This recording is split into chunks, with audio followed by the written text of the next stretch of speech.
There's Warren here from Rust, and we are just outside Barcelona at an amazing motocross and golf facility, which is cracking. Quite an unusual situation because this has got to be like the blingest motocross track I think I've ever ridden on. So it's sort of fitting that we ride an innovative bike at a track that is rather innovative in its presentation. It certainly beats the hamburger, the hamburger stand that you get at a normal motocross track, that's for sure. But this is not about hamburger stands and it's not about motocross tracks. It's all about the Stark Varg.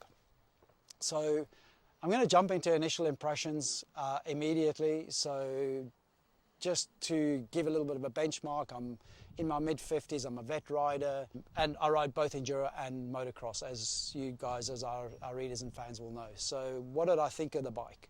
Well, again, to give context, Stark actually brought all of the competitive bikes in the 450 bikes and had them available for us to ride back to back, which is not just unheard of, unusual, it's unheard of.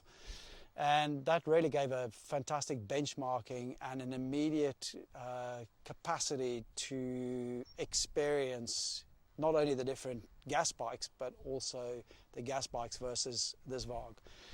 So what are the standouts? The standout is like every one of the 450 gas bikes felt heavy, and riding them on the track, you can just feel that all of that inertia. The bikes certainly were not anywhere as nimble and or as thin, and the ergonomics actually coming off the electric bike onto the gas bike felt a little bit clunky.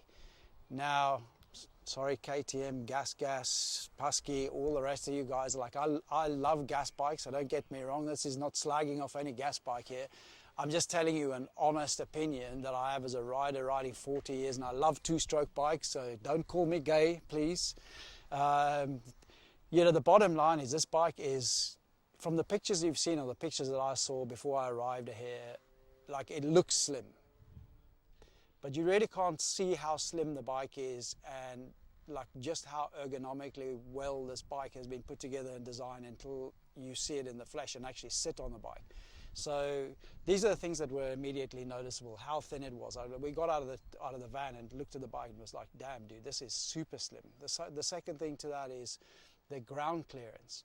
So for me, that was immediately noticeable. I looked at the bike, I was like, okay, this is not a massively tall bike. I would reckon that it's probably on par with the Honda and the KTM 450 in terms of ride height and seat height. But the ground clearance and actually where the counter shaft is so much higher than any of the gas bikes. And you can notice it immediately when you're looking at the bike.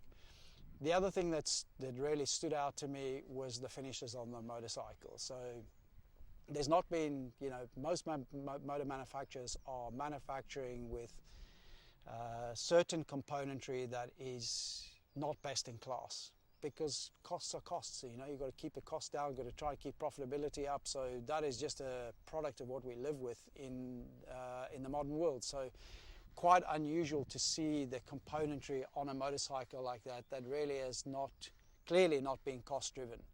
So as a person, and most of us old boys work on our own bikes, we had to when you grew up racing two strokes, you got to have some type of mechanical capacity, and you can appreciate it down to every nut and bolt, and the quality of the material of the triple clamps down to like every component of the bike. And that was another standout. So coming off working off my own bikes, having a look at this bike, and I'm going, well, pretty much maintenance free. Gotta like that.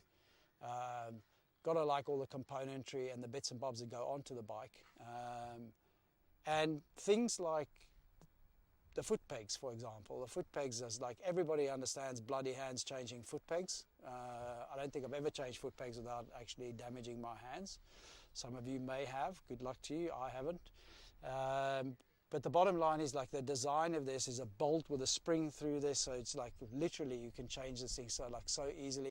But as impressive, and it's impressive because it's so simply great. And like, on the chain block adjusters at the back, like it seems obvious that you would take the chain block adjusters and run clickers like you do on a set of forks to adjust the chain blocks instead of the dual wrench situation.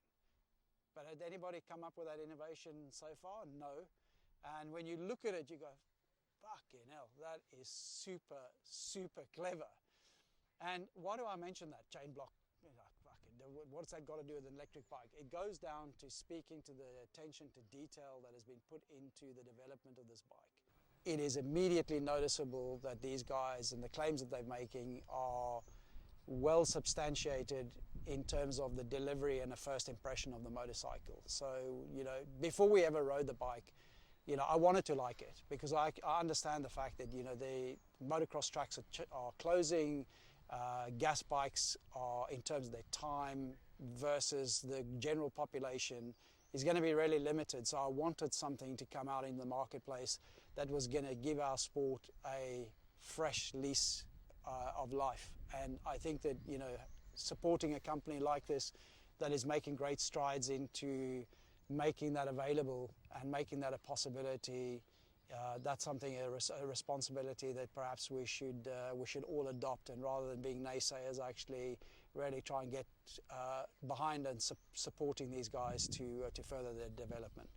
So some of you may come out, yeah, this is just a pitch for the manufacturer. Well, no, not really, because my whole morning was because my bike didn't work. So I got here, everybody else was zooming around the track, and guess what? I had a sensor failure on my bike. Everybody was suitably embarrassed that my bike didn't work, so I didn't have a fantastic morning or a fantastic start to the day, but it was what it was. And what I liked about the response to that was actually they were able to take it out.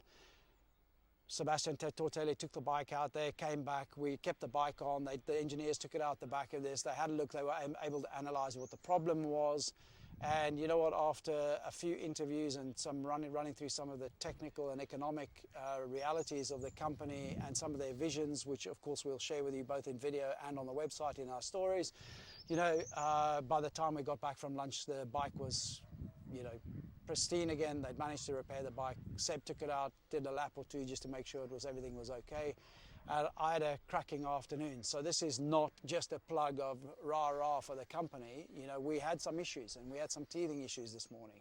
And when you're going through prototyping like this before you land up actually getting to a full production model, I think it's quite brave of the company to allow the press to come in and, kick the tires, as it were, and ride something that is not quite at production level yet. So there are still going to be a few little foibles here and there. And I wasn't the only one. There was a water pump failure. Now that water pump is a third-party supplied water pump, so somebody else had a problem like that. But again, it's the diagnostics of the bike that I really like. It picked that, you were able to diagnose the problem immediately and swap out the water pump, and Isamani was away and off he went, and he was in a similar situation to what I was in. So let's get to the ride. So hopped on the bike. Wow.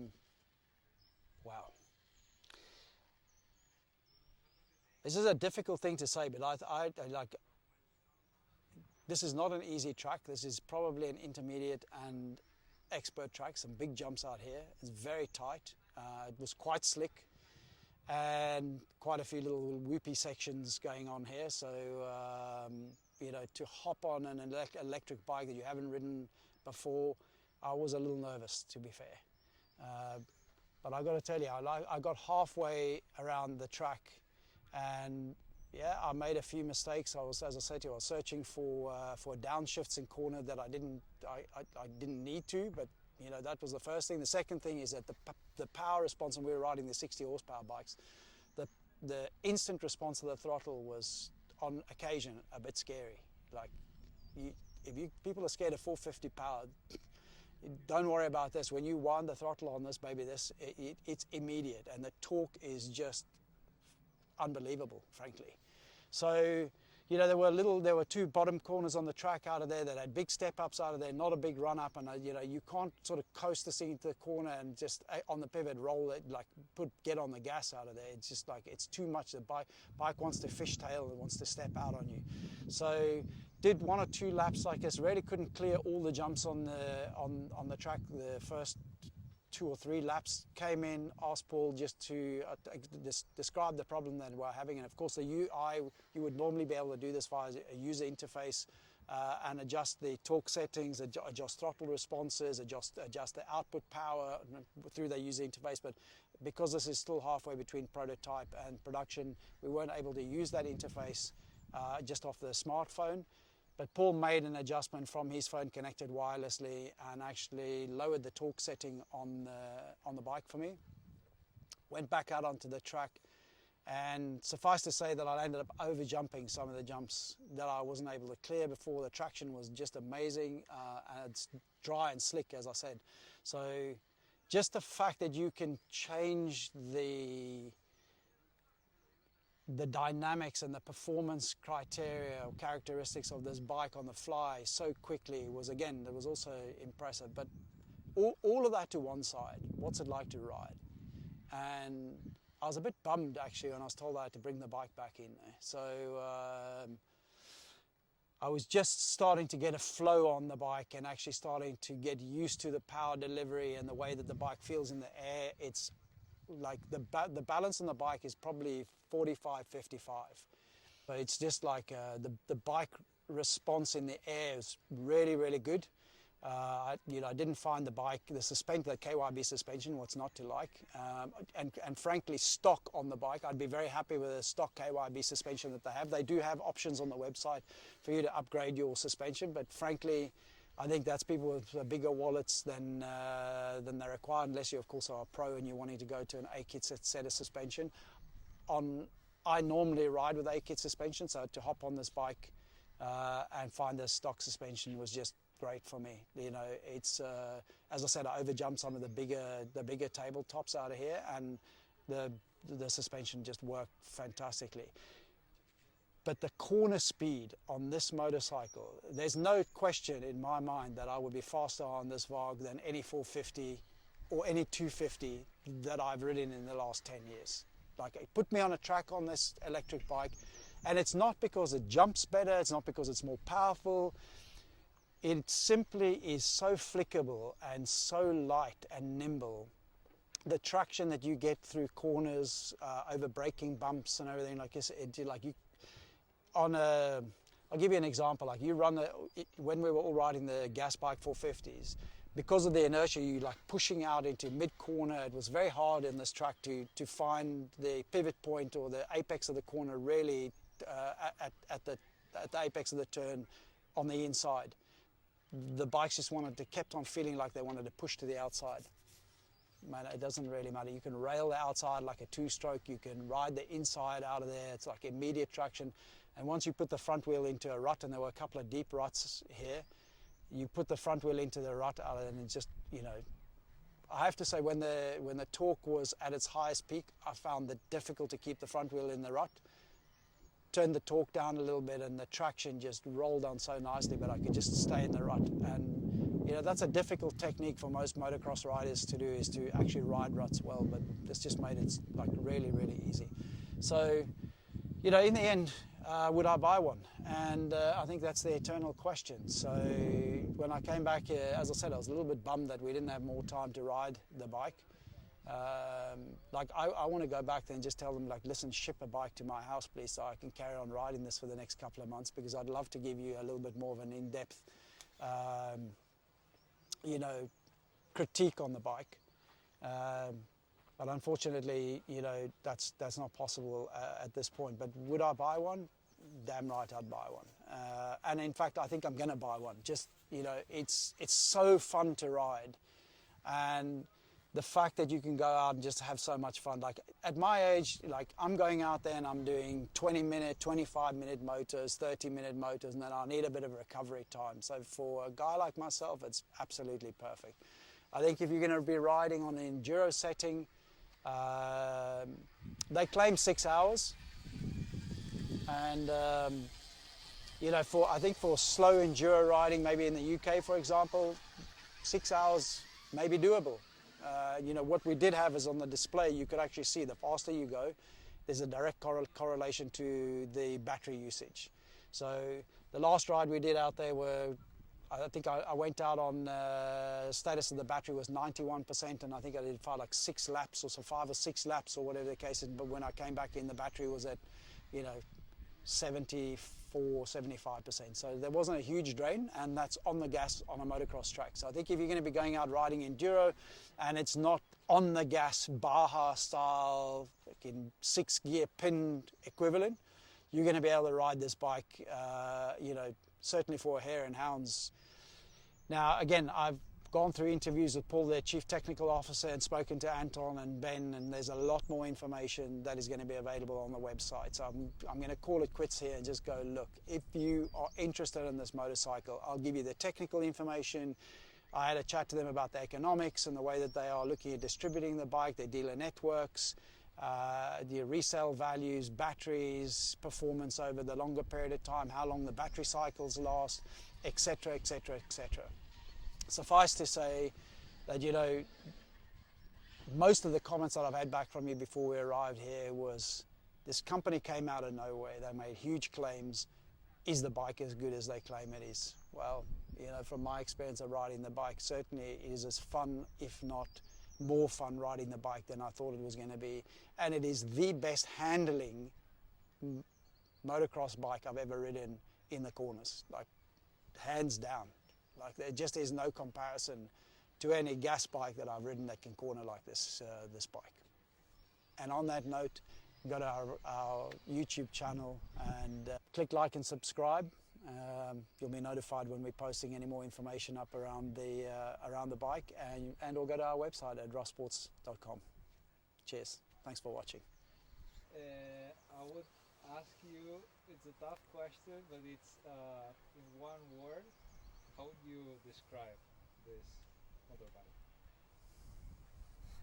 In one word? Yeah, I can't use one word. I've got to use 2 words. The 2 words are exciting and innovative. And the 3rd word, I'll slip that in, pretty groundbreaking. So innovative, groundbreaking, and as a rider to ride, man, it's so exciting to ride.